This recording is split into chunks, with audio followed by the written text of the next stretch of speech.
চাল সবজি তেল লবণ, যার কাছে যা ছিল তাই সমাজের সকলের জন্য এক জায়গায় জড়ো করেছিল। এমনকি যাদের কাছে কোনো খাবার ছিল না তারাও পরিশ্রম করে সমাজের কল্যাণে ভূমিকা রেখেছিল। এর মাধ্যমে ডেমরা গ্রামে মানুষে মানুষে মিথস্ক্রিয়া ঘটেছে বা সম্পর্ক তৈরি হয়েছিল।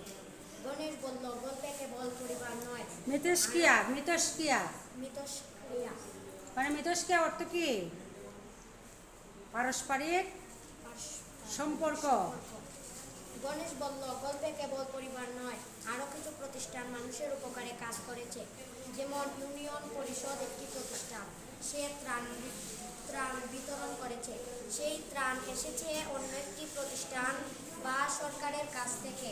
মুজাম্মেল বলল, ঠিক তাই, স্কুল, শিক্ষা বিভাগ, পুলিশ এসব প্রতিষ্ঠানও সমাজের সকলের মঙ্গলের জন্য কাজ করেছে।